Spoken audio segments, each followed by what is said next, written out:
Aha. All right, looks like we're live. Hello, everybody. Welcome to our cake foo. And just before we get started, I wanted to let you guys all know how things work, just in case you are not new, or not, in case you're new to this, I guess I should say. uh, on the screen, you should be able to see the video start to play, and you should see me, and you should also see Michelle when she starts to talk. Also, on the right-hand side of your screen, there is a chat box, and you should be able to say hello and chat amongst yourselves. If you have any questions for Michelle throughout the training, go ahead and ask those questions there. That's where I will keep an eye on things, and I will be trying to get all of the questions answered that you guys might have for Michelle. So yeah, go ahead and ask those there. And I think we are just about ready to start, so we'll pause for just a few seconds, and then we will go ahead and get started. We can. All right. Hello, everybody. Welcome to our Cake Foo Masters series. I'm Amelia Carbine, your host, and I'm really glad that you guys are all here today and watching. It's a lot of fun to have you all here. Love the comments and questions that you guys always ask, and love the participation. It's really fun. And today we have a really awesome guest. She is really, really talented. I mean, super talented. In fact, she's been named one of America's top 10 cake decorators in the country, and as by Dessert Professional Right. Dessert magazine. Okay, so yeah, by Dessert Professional, and so I mean that's a huge accomplishment. So congratulations, Michelle. Thank you. Yeah. So anyway, we know this. I mean that has to be proof right there that she's amazing. But we didn't even need that as proof. She's just amazing. So we're really happy to have Michelle here. Thank you so much, Michelle, for coming. I am so happy to be here, Amelia. Yeah, I was really glad I got to know Michelle a little bit better last year at the That Takes the Cake show in Austin, Texas. We actually got to be roommates, so it was really fun. Yeah. got to hang out for a little while and get to know each other. Michelle's just a really sweet person, really nice, and Well, of course, that's really one of the fun. great things about cake shows is that you get to meet all kinds of people, and you never know. Like you probably wouldn't have asked me to come on Cake Foo had we not really hung out at Austin. Exactly. Yeah. I think that did give me a chance to get to know you and see your work firsthand, and really get to be impressed with you as much as I was. So yeah, I definitely think that the competitions really do make a difference. The events and everything. If you can make it to those, they're really great, and they're really, I mean, really good for rubbing shoulders with people. Really good for just everything. Pushing your limits as far as competing. Well, and for me, this last in Austin when we met, that was when I really first kind of tried out cocoa painting, I was like, let me just play with this and see where I can take it. And so that was my first shot at it. So That's amazing. that gives That is you an really opportunity to amazing. try all those things that you always want to try, and you're always like, yeah, maybe later, or nobody's really ordering it from you, but it really gives you a chance to take a medium and run with it and just push it to the best of your ability. Awesome. That is so cool. Well, Michelle, let's talk a little bit about where you came from, how you started, a little bit about your background, so that everyone, can get to know you a little bit if they don't already know you. I think most everybody here does, but just in case. Oh, by the way, I wanted to ask you, what do you call the cake food community? Are they cake foovians? Are they cake food fighters? I'm not sure. I haven't really come up with that yet.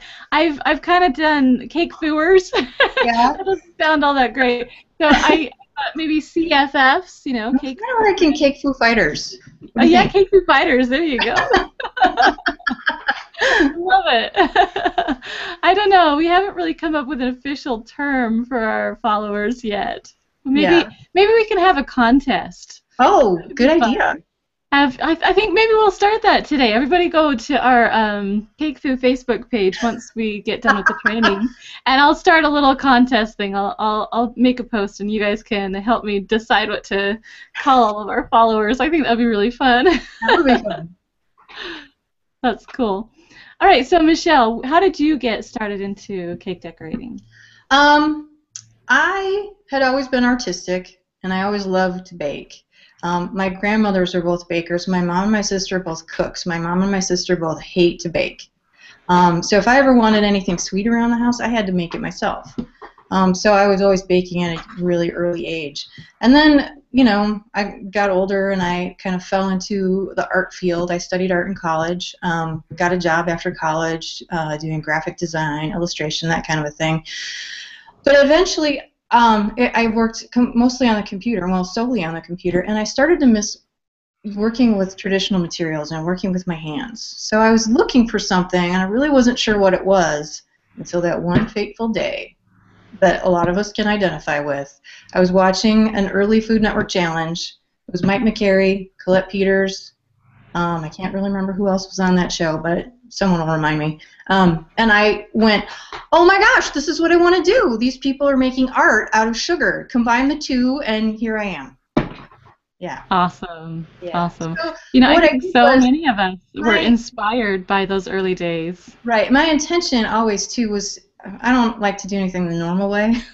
I tend to zig when everybody else is zagging. So my intention was never to just like make little tiny cakes, you know, like, you know, happy birthday Aunt Tilly or whatever. I had always intended to make big show-stopping cakes because that's what they were doing on that show, right?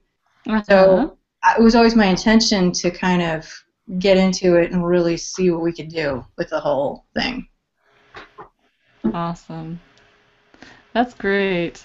So from there, you've gone on to do some pretty amazing things. You've been on TV a few times. A few times, yeah. I was an assistant on 3 episodes of Ultimate Cake Off, so we did that. And then I was on a team that made a 12-foot tall Christmas tree cake for a Christmas special on TLC called Extreme Christmas Trees. That still runs every Christmas. That's kind of crazy. And then most recently, I did the pilot episode of Sugar Dome, where we did the circus theme. And are you kidding me? I got to be on the same team as Karen Portaleo. What? Wow. You could have knocked me over a feather with that one because I think everybody, you know, was like, Karen Portaleo. She was great to work with. It was hard to keep up with her, though. She just, like, her art, you know, she just bangs everything out so quickly, and you're like, you turn around and like, how'd she do that? Amazing. I mean, I got to work with one of my, you know, my cake, you know, I fangirl over her still, even though I know her now.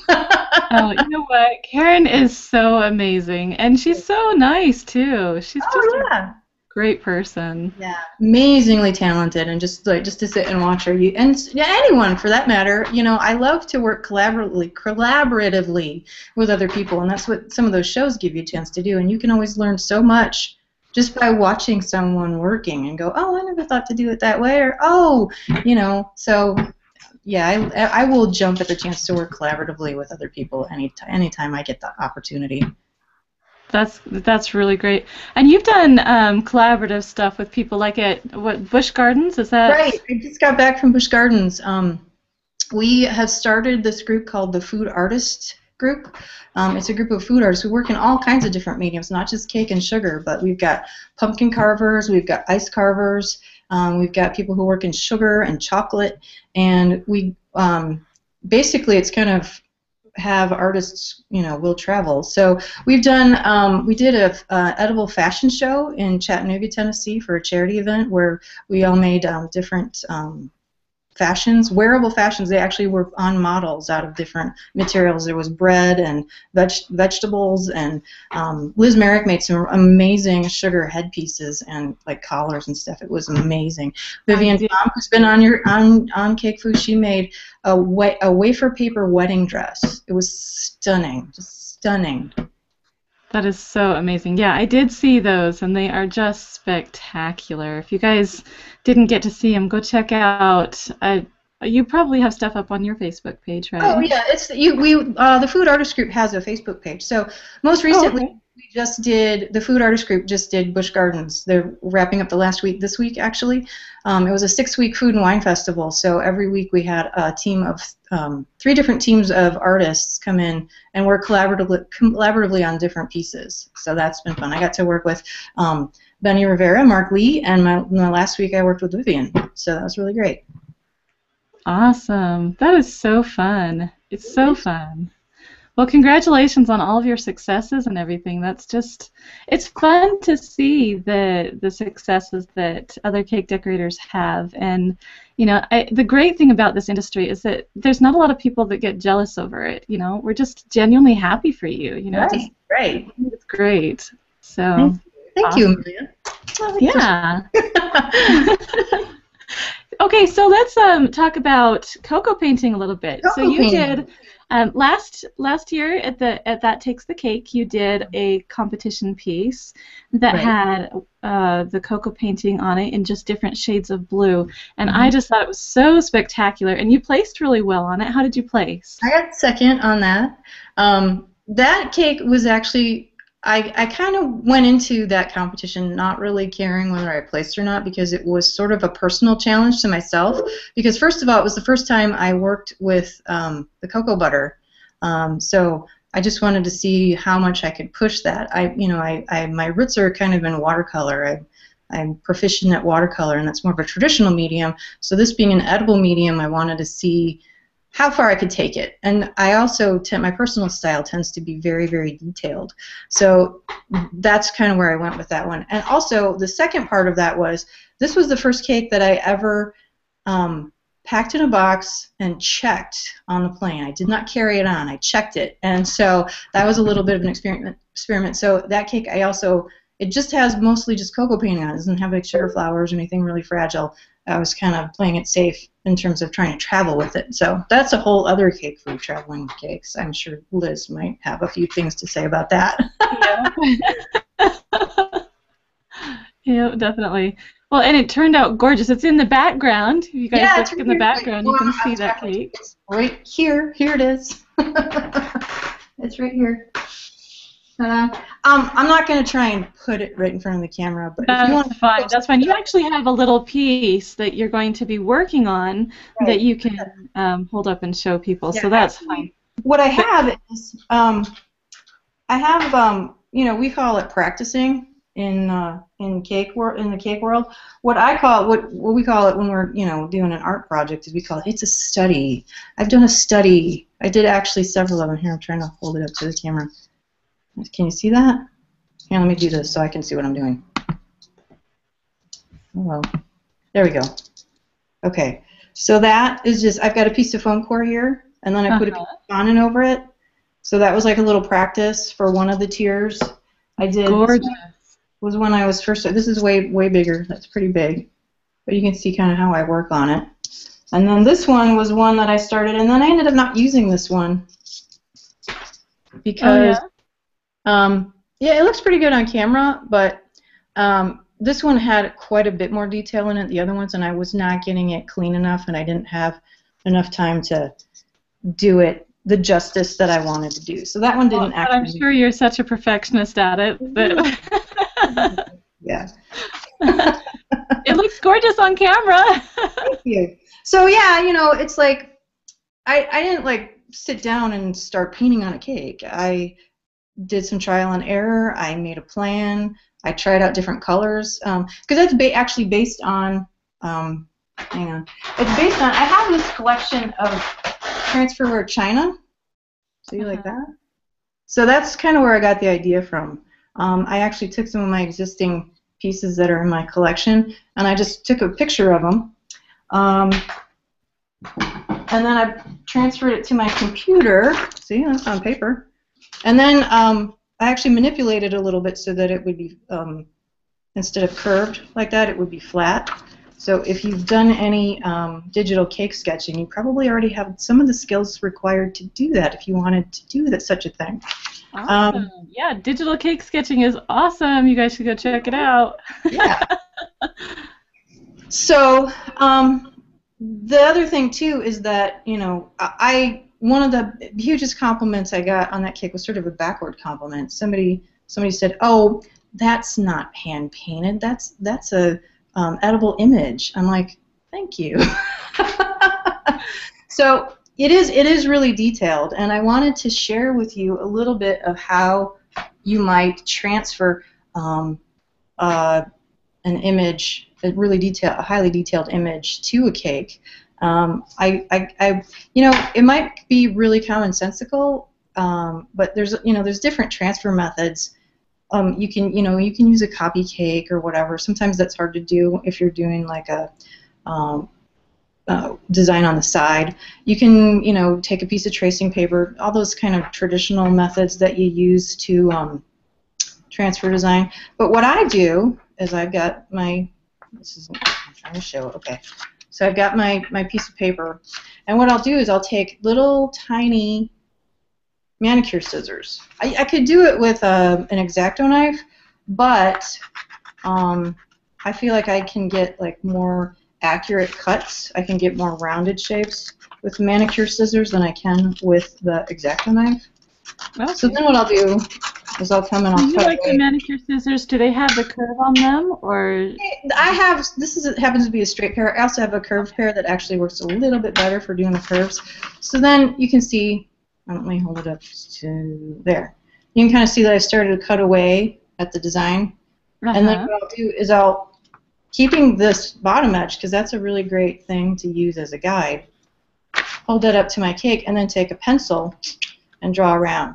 Now, I also know that there's some people who kind of frown upon using a pencil on a cake. I don't have a problem with it. Pencil lead is made from graphite, which is essentially carbon. You're going to eat more carbon from a grilled steak than you will from a little bit of pencil on cake. So I don't want to hear it. Also, if and the reason why I'm not using the edible markers is because if you're using like a really light color, the edible marker can sometimes bleed through your painting. The pencil is a really interesting thing. The cocoa butter, when you have it melted, it tends to dissolve the pencil mark. So that's been very helpful, actually. That is helpful. So, but if you are concerned about the food safety of pencils, they do make food-safe pencils. I just feel like they're charging you twice as much and probably giving you the same product. So. That's true. That's true. But if you're concerned. Right. That's kind of a personal thing. Let's see. Should I go over the equipment that you're going to need if you want to do your own cocoa painting, or should we go over its practical uses first? Whatever you think flows best for you. Okay, well, because the question I know everybody has is, can I use it on fill in the blank? Can I use it on royal icing? Can I use it on modeling chocolate? Can I use it on fondant? Can I use it on regular chocolate? And the answer to all of the above is yes. Yes. Which is so exciting to me. Okay, that. I know. So I had some extra cookie samples laying around. So last night, just real quickly, it's on royal icing. Now, I was concerned because I thought maybe it would start to break down the royal icing, but no, it doesn't. You're not using that big of a. It doesn't stay that wet for very long. Mm-hmm. The other great thing about it is that, this is the biggest thing about cocoa painting. You cannot leave it in a warm environment because it's basically the same fat that's in chocolate. So, I think if anybody who's friends with me on Facebook, they know that I accidentally left a chocolate egg in my pocket around Easter time, and that was really sad because you know what happens when you leave a piece of chocolate in your pocket. So it's like about body temperature. The low 90-degree temperature is the temperature at which cocoa butter is going to melt. So you can so this piece. Okay, do it again this way. This piece over here. This is the piece that I took to the Virginia show. After we went to the Virginia show, we traveled for a little bit, and we went south where it got warm. So I could not leave it in the car, or I was going to come back to a gooey puddle. So you have to be very, very sensitive to the temperature that you're storing in. I mean, normally with cakes, we don't usually put them in warm rooms anyway, so not that big of a deal. But if you happen to be, like, I would never put a cake outside, so you shouldn't either. Yeah. But it's going to be a problem if it's a hot day and your cocoa painting is outside. But you know, it's basically the same rules that apply to chocolate are going to apply to cocoa painting because it's the same type of fat. So the other things that it will work on, everyone is always asking, and these are really just really quick samples that I did just to show you that yes, it does work. They're not the most beautiful things ever, but so this is modeling chocolate. I painted on modeling chocolate, and I also, I don't know if you can tell in the camera, but I also did, yeah, it's kind of in the M, you can kind of see, I did a little bit of gold highlighter. Okay. I was curious because I don't know about you, but when you paint with gold highlighter, do you sometimes have, or even silver or any of the metallics, the other problem that it kind of wants to flake off after you've painted with it? Yeah. Mm-hmm. I'm not going to say that modeling, or I'm calling it modeling, so I'm looking at modeling chocolate, hello. I'm not going to say that cocoa butter solves that completely, because basically all those little particles are getting coated in the fat of the cocoa butter. So it works a little bit better. It's not going to come off as easily, but it still will smear a little bit. But it's not as bad as when you do it with a vodka. The other thing too is that it does is this is a piece of chocolate that I just kind of molded real quick last night. Can you see that? And then I took the flat side and I painted on the actual chocolate. So that's some white chocolate. There we go. That's some white chocolate that I did a quick little painting job on. Great. So it works on all kinds of stuff. It's an oil-based paint, so it works on oil-based things. So chocolate itself, you can paint on it and it doesn't beat up like if you were painting with gel.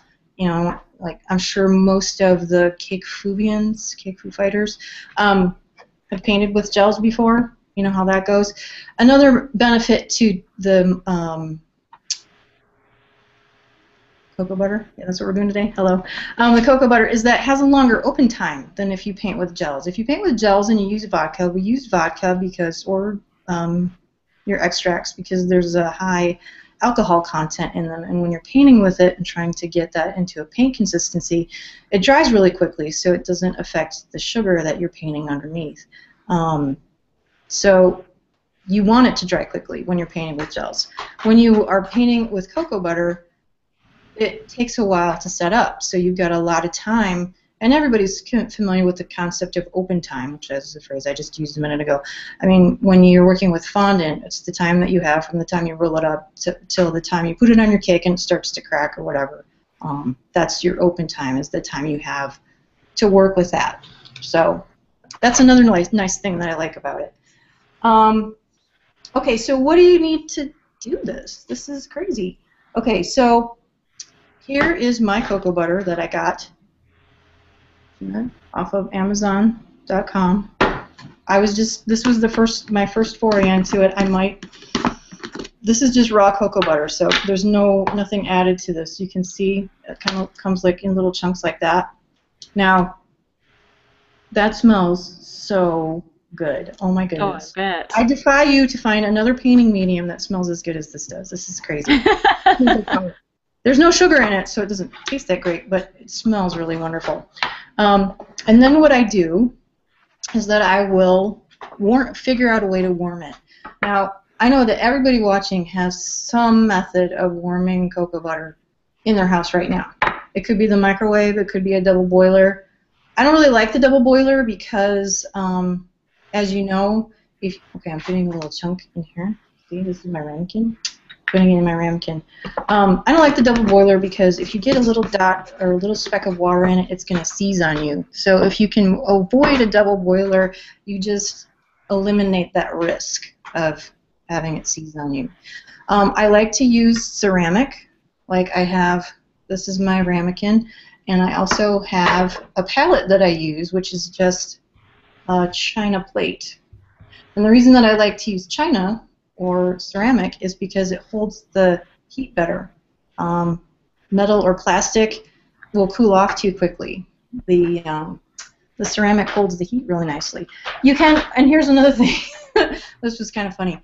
I was using one of these paint trays like this, Can you see that? It's got all the little divots in it. I'm trying to see. Uh-huh. Yeah, there we go. But when you put it on the heat, here's what happened to it. It warps.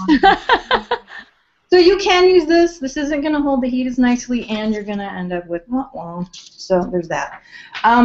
Another method you can use to melt your cocoa butter is that I found one of these at Michael's the other day. This was like $4. Perfect. Crazy. This is a candle warmer. In another life, when I worked in an office, this was actually a coffee cup warmer. So nice.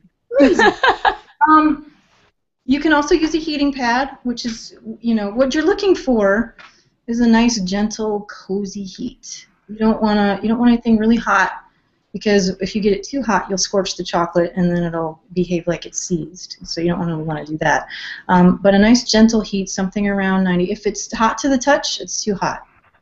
Something just warm. Warm enough to melt it. I've always used the heating pad method, but I like the candle warmer idea. That's really clever. The heating pad is great because I haven't played with this yet. I've been too chicken, but I'm going to do it soon.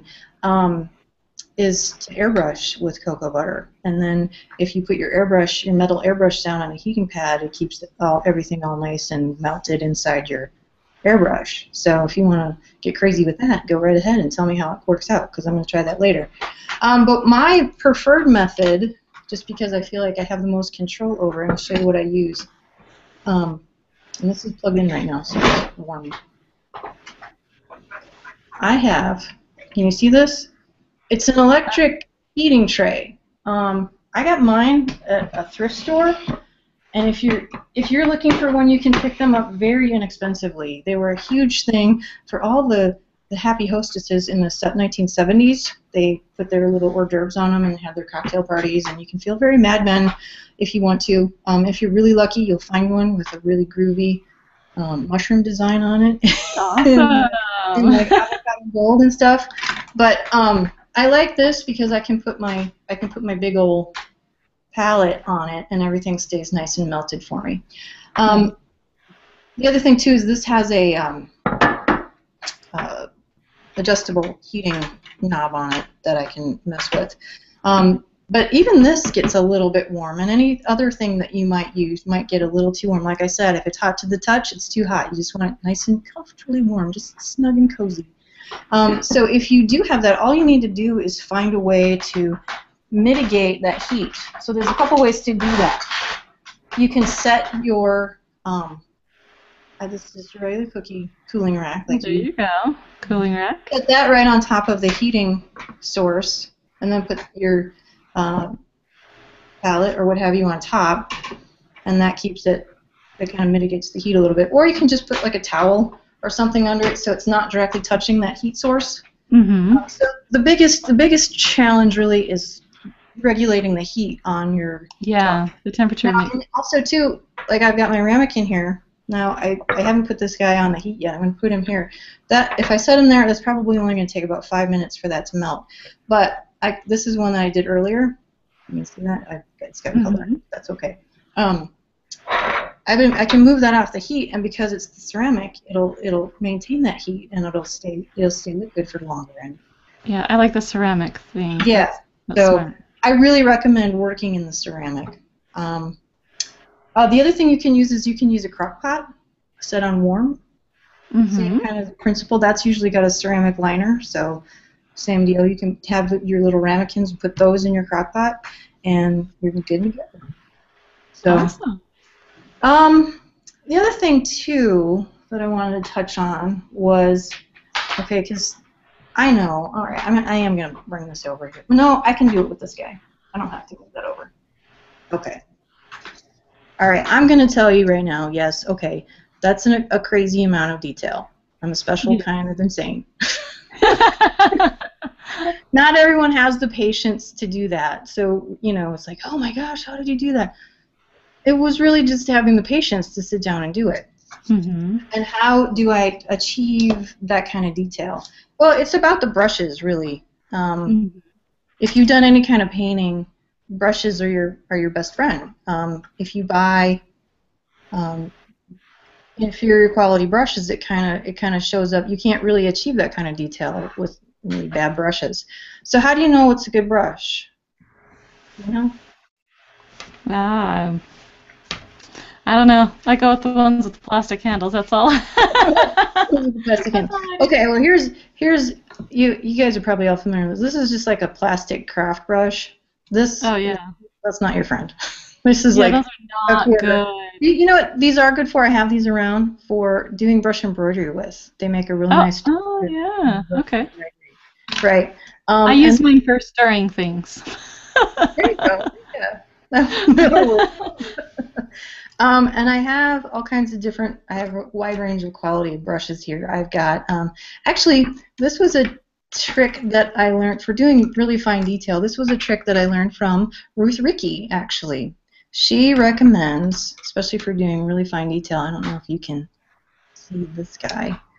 I bought this set of brushes that are actually for doing nails, like fingernails, painting on fingernails. Just a tiny bit higher.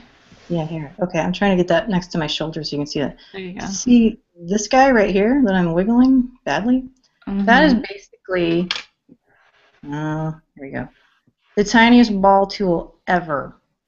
That's what that is. It's a little dotter. So you can dip that in your paint and then make a tiny, tiny dot. I actually tried this, and well, it was kind of cool, and some people might like it, and I would recommend that you could try it.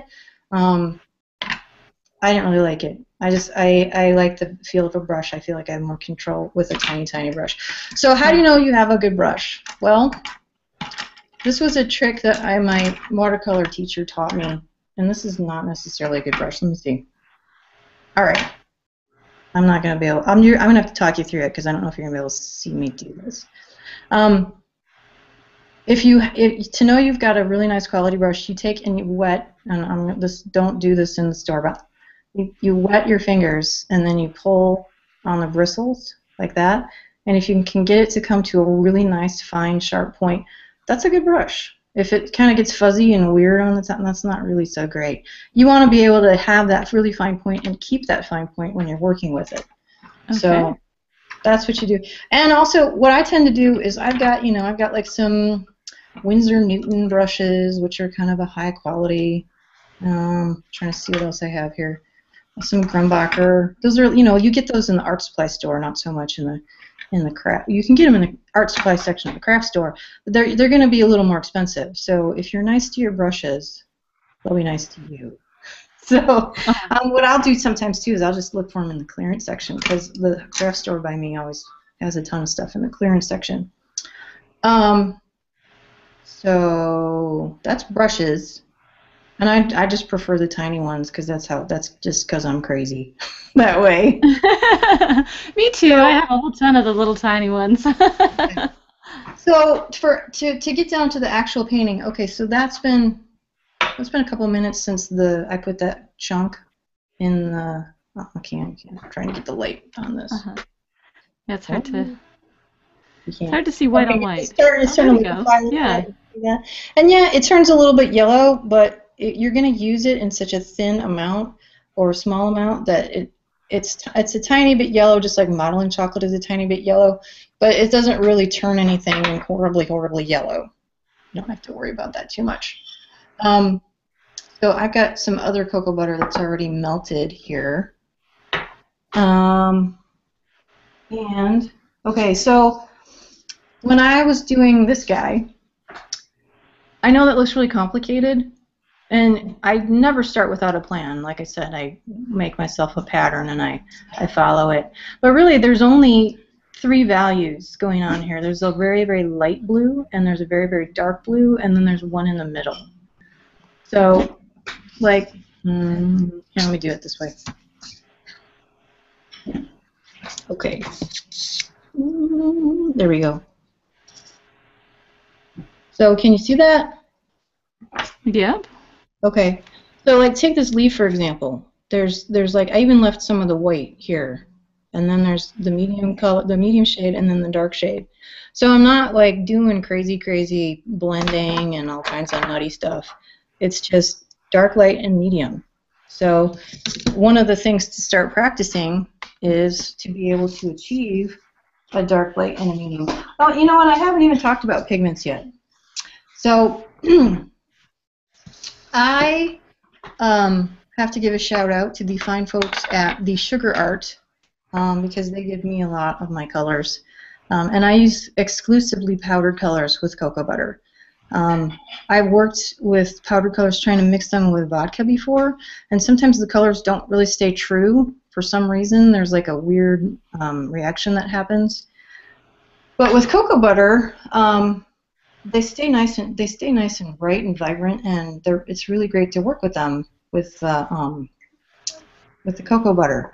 So the other nice thing about it is that you can pretty much get any color you want. You can take these pre-mixed colors that come in just about every color you can think of, and then you can mix those together, get a bunch more colors, and just keep going and going and going. I wanted to talk also about the pre-colored cocoa butters that are also available. I know like Chef Rubber and Paul at Chef Rubber really knows his product, and he will only sell you the very best of anything. But I know it can be kind of expensive. So the pre-colored ones are great, but they tend to be, they're made kind of to put in an airbrush or paint on top of chocolate already, so you can't really control the opacity of those as well. You can add more cocoa butter to it, and then you've already bought it pre-colored, so you can mix those together and get other colors. So that's one thing. And also the stuff that I have, this raw stuff, this is just something I'm kind of hypothesizing on. I'm not 100% sure on this. But there's regular old raw cocoa butter, like that. And then there's food-grade cocoa butter. You can usually find that food-grade, this, like I said before, I got this off of Amazon. I didn't really do a whole lot of homework on it. Ooh, that looks like a good price. I'll buy that. The cocoa butter that you can get in a health food store, and if it says food grade on it, then you can not have to worry about whether or not it's food grade because it says it's food grade. This is sort of iffy. It might be food grade, it might not. But because cocoa butter is an ingredient in so many cosmetics and lotions and that kind of a thing, it may or may not be processed in a food-safe environment. So that's something to keep in consideration, and also why food grade is probably a little bit more expensive because they've taken that extra step to do that. For me, I'm not going to be serving this particular cocoa butter to people. This was for me to work out my showpieces and experiment with and get it at a good price. So something else to keep in mind.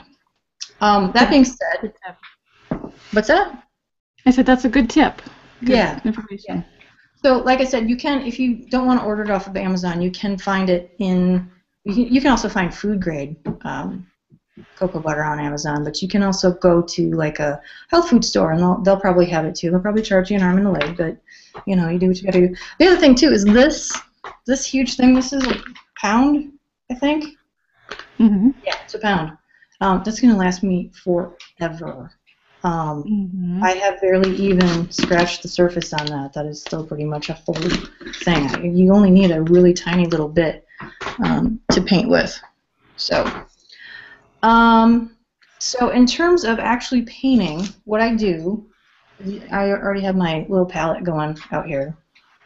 There we go. There. You can see I've started painting on that. And all I do is I'll take a tiny bit of the powdered color. This one is from, I think this one is one of Nicholas Lodge's, I'm not sure. But, and then tap just a tiny, tiny, tiny amount out on my palette.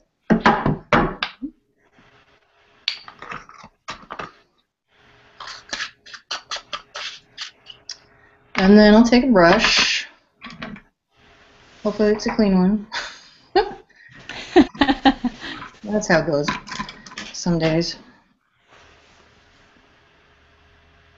And then I'm going to take and this is all liquefied now. Well, almost all liquefied. That's the one that I set on there earlier. Okay, so I've got liquid cocoa butter on my brush, and then I'm just going to mix it into the paint like this. And essentially I'm using it just like I would watercolor. There's a few different tricks to it that maybe watercolor doesn't do. So if you've done watercolor before, you're in good shape. if you haven't, you're just going to have to experiment. It won't bite you, I promise. So I don't know if you can see this. I started laying out, okay, a little bit of a tulip drawing. This is a piece of fondant. I like working on fondant best. I just feel like it's the best under substance. It's smoother. It's not quite as porous, and it's not quite as slick. It kind of grabs onto the cocoa butter better than putting it on top of chocolate or modeling chocolate. Which is not to say that you can't do that. Obviously, I showed you earlier we can, so that's not a big deal. But what I'm going to try and show you is that just to start, as a place to start, what you want to do is try and get yourself to be able to. I'm going to try and push this down again. Let's see. To be able to do little squares. See how I've done these squares here earlier where I've got a dark, a medium, and a light? So start by practicing doing a dark patch. And the only difference between the dark and a light is that when I'm working with the dark, I've got more pigment in the quote-unquote paint than if I have it lighter anymore on my palette. So it's all about the ratio of cocoa butter to the pigment. Right. In fact, if you've done watercolor before, it's kind of like I'm using the cocoa butter as my water in place of watercolor. Mm-hmm. So it does behave like an oil paint in some regards, but it also has the translucency of watercolor, which is one thing that I really love about watercolor. Because the other thing too is that sometimes you don't think about it. When you're painting, you just go, oh, I just need that purple color, and then you make it as dark as you can and start painting with it. Don't forget to use the background of whatever you're painting on, and if you let that white of the fondant or the gum paste or oh, that's right, I didn't try it on gum paste. It probably would work on gum paste, but I haven't tried it yet. So I would imagine it would. Yeah. Let me know, yeah. So there I've got like a dark and a light. We'll try and do. So then I'm gonna like wipe off my brush a little bit. To clean my brush, I will actually kind of swish it around in the melted cocoa butter. And there's this weird thing that happens, which I kind of discovered by accident. I don't know if you can see this. What happens is if you don't stir up the cocoa butter too much that you're working with, if you like rinse out your brush like you would if it was water, the pigment tends to settle to the bottom. And so it doesn't get necessarily all muddy. You can still kind of dip your brush into the very, very top and pick up some nice clean cocoa butter. And if you haven't mixed that up too much, all that other pigment is settling on the bottom. So you don't have to like change it all the time like you would if it was water. Does that make sense? Yeah, that makes perfect sense. Okay. So then I'm going to try and do a little tiny square of light violet here. To get started on like so. Nice. So let's see. The other thing too is that oh, I know what I was going to show you. I know there's a lot of people who are watching here and they're like, I can't paint. I can't even draw a stick figure. So like I went and I studied art. Drawing is still hard for me. Okay, I have to work at it. So what I wanted to show you was. This is my little sample that I started. This is a really quick way to do a skyline, and it doesn't take a whole lot. It doesn't take a whole lot of huge artistic talent to do this. But this is one of those cases where you're going to let the brush work for you. So like when you get a set of brushes and they come in all those different shapes. Well, there's different shapes of brushes for different jobs you can do. So this one. You can see that there. That's a square brush. It's a flat tip brush. It's square on the end. So that's perfect for making like these long rectangle shapes. All I'm doing is I'm going to turn this around so I can see what I'm doing. All right, hang on. So what I'm going to do is okay. I'll show you over here first. This is my blank spot right here. I just loaded up my brush with a really dark amount, a dark bit of cocoa paint. We'll call it cocoa paint. And then I'm just making a brush stroke just all the way down. If I want to make that fatter, I can come back over and do a second brush stroke right next to it. And then I'm going to turn it on its side and add a little antenna to my building. Okay? Kind of Johnny a little bit, but that's okay. I'm in Chicago. It's all right. But the other thing I want to talk to you about, too, is like to give a little extra definition is like, okay, see how I did these earlier, and I got some dark ones and I got some light ones? This is playing around with what's called atmospheric perspective. So like sometimes if you are driving through the mountains, you'll notice that the mountains that are close to you are really vibrant, and the ones that are farther away, it's almost like there's a layer of haze on them, and they're a lighter color. So that's what I'm doing with these, is I'm kind of trying to recreate that atmospheric perspective. So I'll come back in over the top of these and paint like a building on the top so that those ones in the background are lighter, and then you kind of got the hazy thing going on.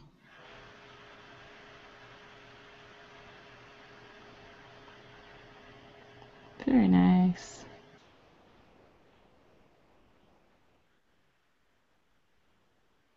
So that's not too difficult. Let's see, let's make a little top on that building.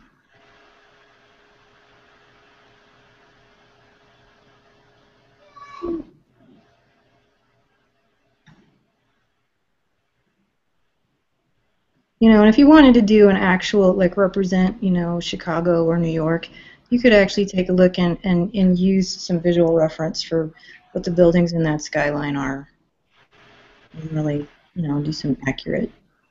But if you're doing like a Batman or just a Batman, generic, I did a Teenage Mutant Ninja Turtle where I was running around. Yeah. You know, I'll paint them on. It'll be so fast. Yeah. Now the other thing too about that, okay, so there's skyline going on.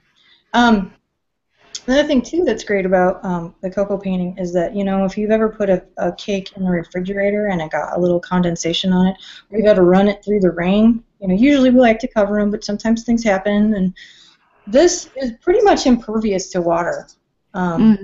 It's kind of great that way. So like you don't have to worry about condensation ruining it, and it's really fun too because let's see, these I did like I can run my finger across that and it's not gonna come off, not at all. Oh, the other thing too is you're gonna ask me what happens if I make a mistake. Well, there's a couple of things. It's not super forgiving, but it's a little bit forgiving. One of the things that, you know, when I'm working with different shades and trying to achieve different values, I might go in and put a little too much pigment on something, and I'll be like, oh, that's too dark. What am I going to do? Well, this is the trick from watercolor. What I'll do is I'll take a tissue, which is not a paper towel. It's a tissue, which is softer and quite a bit more absorbent.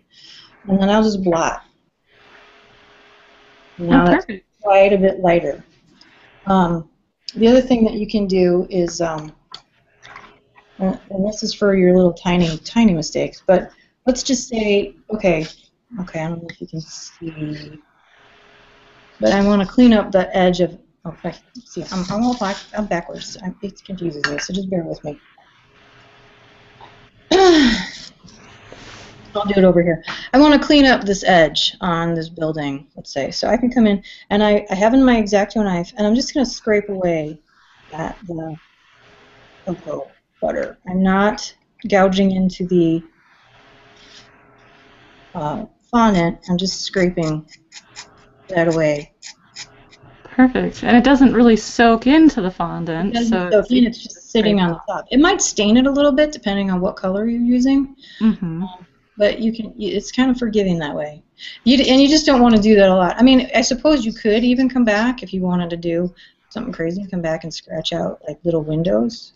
Oh, cool. Buildings. But that's crazy. Who'd do that? Oh, I might. You.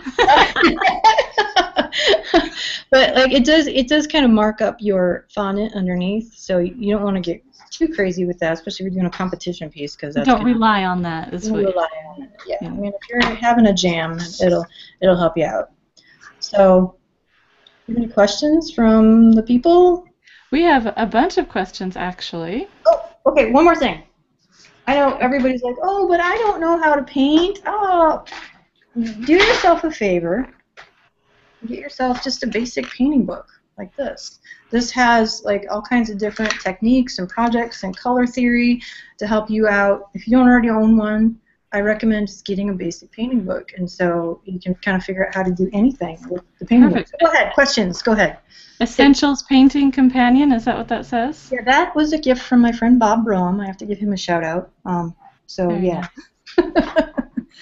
I'm going to write that down. And well, could you send me the name of that? I guess I sure. could. Write it I don't know if that's still in print or not. It looks like it's relatively good, but yeah, I can send that. We can put that up.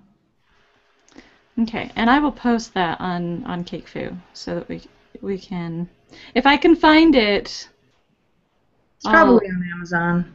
Yeah, I'm sure it would be on Amazon. Everything's on Amazon, right? All right, so our first question is from Miguel Guerrero. Hey, Miguel! Yeah, he's here. It's pretty fun. He says, yeah, he's fun. We all went. He was talking about. He said right now he's eating barbecue. I'm jealous. That sounds really good. Yeah, when we went to That Takes the Cake, Mike took us all out to have some barbecue. So authentic really Texas barbecue place. It was in a gas station. It was awesome. It was awesome. And I'm not even kidding. It really was awesome. In a gas station. I know. Who would have figured? Yeah. All right, but his question is it better to use a graphite pencil or a wax one? Oh, definitely graphite. A wax one is another type of oil, and so it may not dissolve into the cocoa butter like a graphite one will. If you look really closely on that close-up shot that I posted on Facebook of the blue and white, you can kind of see some of my pencil lines. Oops. Good to know. Good to know. Yeah. Okay. Someone says, do you mean that you can paint the cocoa butter and then when it dries you can paint over it? That's a really good question. Let me show you. Oh, see, I keep getting confused. Okay. Wanting to use the cake? Yeah, this one. Okay, I don't know if you can see this background here. Let's see. There, it's kind of showing up a little bit. But it's like a very pale yellow up here, and then it goes down to like a peachy color down here. And I tried to do that in a couple of layers because that's how I would do it in watercolor. It's just weird. Sometimes, I'm not really answering the question. So I'm trying to show you the hard way to do it first, and then I'll tell you the easy way to do it. What I would do if I did this again is I would lay down just clear cocoa butter over this whole thing, and then gently bring in the pigments on each end, and then blend them together. So that was the hardest way to do it. But yes, you can, like here, I've got lighter colors, and then I painted over with darker colors, and that's usually not a problem. The more pigment you put in it, the higher ratio of pigment than cocoa butter, it kind of reacts better with the layer underneath it. So it's when you're using it really lightly when it gets a little challenging. Does that answer the question? Yeah. Okay. So it is possible to paint, on top of layers. What I would do to answer that question better is like start with your lighter colors and work up to your darker colors, just like you would in watercolor, and then you really won't have too many problems that way. Perfect. Yeah. All right, our next question. Let's see. Can you print a pattern from laser print? Oh, we lost the question. Hang on.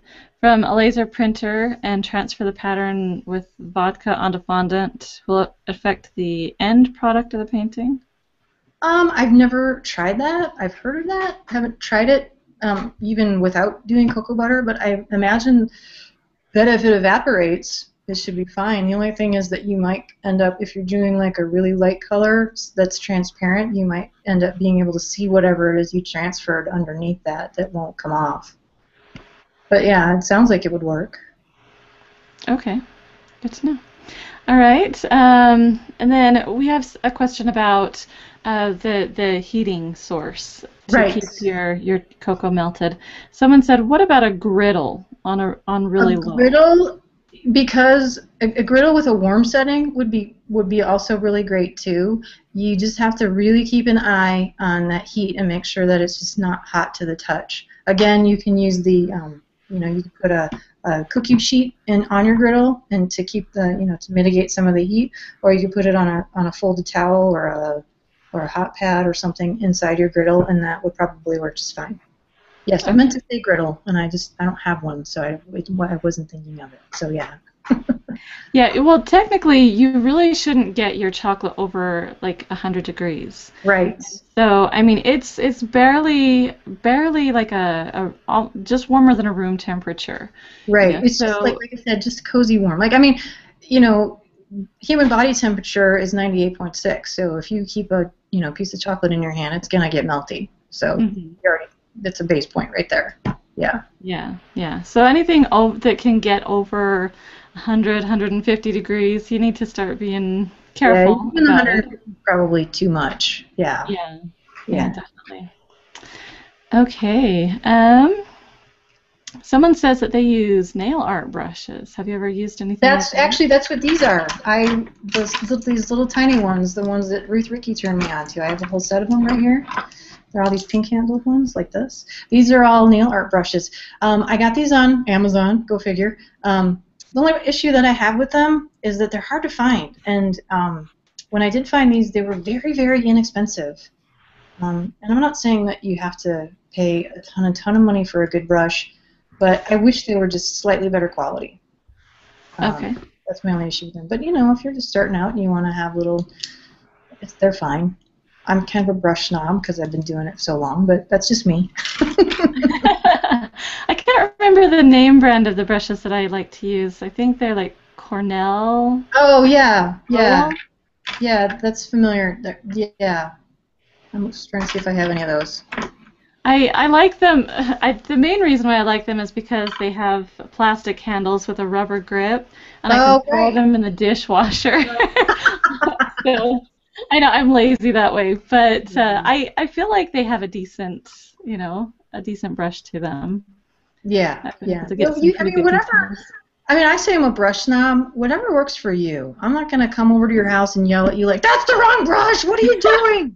But if you have issues, and if you really want to do fine detail, what do I have? I've got this one little tiny guy. That is a Winsor Newton, and there's a way they specify brush size. This is a 00. I mean, they can get really tiny. Sometimes I think I'm going to get to the point where it's just like 2 bristles, and that'll be my brush. It'll be awesome. Yeah. Perfect. Yeah, well, they all have, they should have numbers to them if you're especially working with art brushes. Right. And you can, just like an icing tip, they have numbers. Exactly. So you can get the 0, 00. Like icing tips, the smaller the number, the smaller the brush. So yeah. I have a 00, 000 is going to be even smaller, and a quadruple 0 is going to be like 2 bristles, like I said. Awesome. Someone's asked about sable brushes. Do you? Sable brushes. Okay, that again is a personal preference. I have like a really nice art brush is probably going to be sable. It's going to be a natural hair. These 2 that I have right here. This one on the right with the I don't know. I can't remember which way is which. The one with the red handle and the white tip. That's a synthetic brush. In your art brushes, that's generally used for like acrylics and stuff. A sable brush or a natural hair brush is going to hold on to the pigment better, or the oil or whatever it is. And I prefer to use a natural brush when I can. That's not to say I won't use an acrylic or a synthetic brush, but I just like there's a little more flexibility and a little more, you can get a nicer line quality out of a natural hair brush than a synthetic brush. Again, I'm not going to come over and knock it out of your hand if you want to use synthetic, but that's your funeral. No. that's your prerogative. Love it. Awesome. So in your opinion, a natural haired brush is better than a synthetic? Yeah. Yeah, Or does I it think depend on the medium? you can get a finer. I think you can probably get a finer point. You know that trick I showed you about how to see if it's a quality brush. If you can like get it wet and get it to a nice point, that's a little bit easier to do with the natural brush than it is with a synthetic one. It depends on the brushes depend on your medium, and since I use it like watercolor, I prefer watercolor brushes. If you're gonna you can still paint with cocoa butter in more of a acrylic kind of way, if that's what you're comfortable with. It's just that's what my background is. So that's the way. My technique that I gravitate toward. Okay. Oh, a couple of really good questions here. I know we're running out of time, but I want to ask them anyway. Go ahead. Someone's asking, is it okay to use pre-colored candy melts? Do you have the same consistency as to Oh, the that's not butter? even the same thing. Pre-colored candy melts are not going to. Okay, so because that's what this is. This is actually this is white chocolate. This is basically candy melts. So when you melt it, what you're looking for is you're looking for just the fat of whatever the cocoa, and this is actually cocoa fat. Candy melts have sugar in them. They've got hydrogenated this and that. They've got whatever. So it's essentially it's a completely different product. You can paint with melted candy melts, but it's not going to be liquid like this. It's going to be kind of thicker and goopy. Although it would be really fun to do is to take candy melts, melt them down, and then paint with them with like a palette knife. I actually did. That's really funny because I actually did a training on that not too long ago. Yeah, it was really fun. It was really fun. In fact, I did that once. Yeah. Me too. Now that I think about it, yeah, I did like a impressionist kind of thing. It was like very Monet-ish that I made with candy melts and a palette knife. It was really fun. Yeah, it definitely has a different look to it. It's not even close to what this is. Yeah, as you can see, my personal style is really tight and really detailed. So it's like if I have to get loose, I'm not always very comfortable with that. But I'll do it. Whatever floats your boat. So yeah. Love it. I love it. Okay, so yeah, something totally different, and I wouldn't recommend trying to paint with it. Palette knife, yes. Yeah. Painting, no. Someone said, "Oh, we can find that book that you just showed on Amazon for a penny, $4 shipping." Wow. So, what? Okay, it's probably not like current, like super current, but it's a great book. It like shows you how to do everything, and it has, like I said, it has color theory, and it shows you how to paint faces and how to paint landscapes and how to paint still lifes and work with all the different mediums. So the nice thing about cocoa painting is that you can use it translucent like a watercolor, or you can use it opaque. Oh, one more thing I wanted to tell you. Speaking of things being opaque. Okay, back up a second.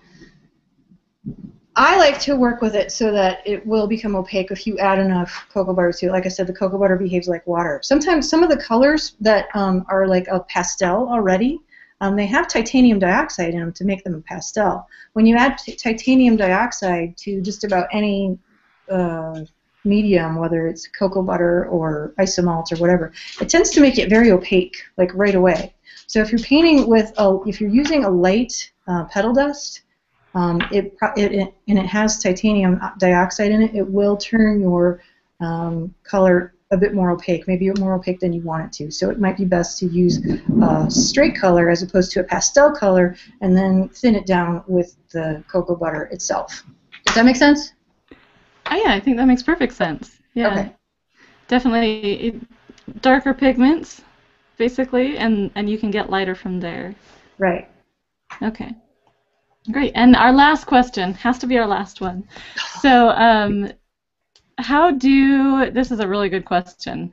How do you properly wash your brushes without messing them up? Oh, good. That is a good question. Okay. What I do with mine, let's see. Let's show you here. I'll show you on the palm of my hand like this. What I do is I take mine, I just wash mine with water and dishwashing soap. And then I will either make a puddle of the dishwashing soap in like in a ramekin or even in the bottom of my sink. And then I'll just like really work the brush in through the dishwashing soap. Work it all around.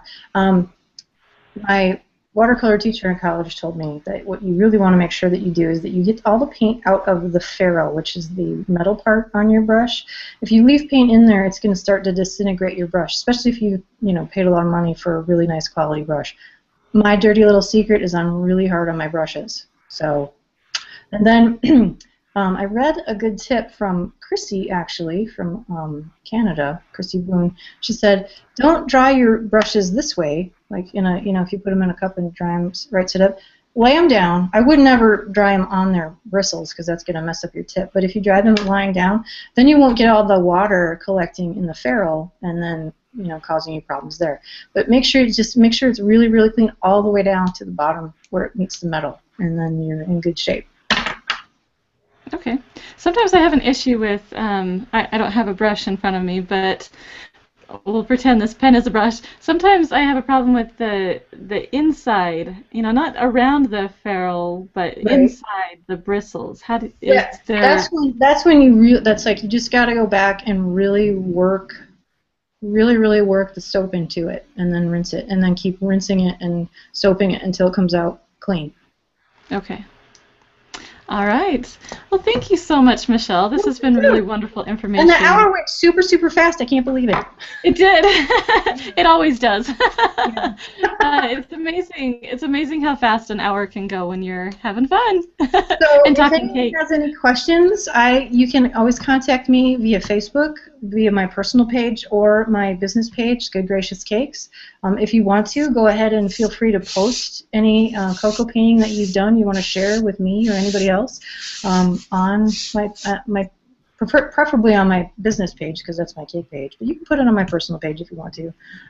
Don't get crazy though, because it's just nuts. No, no, I really want to see what you guys working. And if you have any tips for me, I'm willing to learn. I'm not the expert.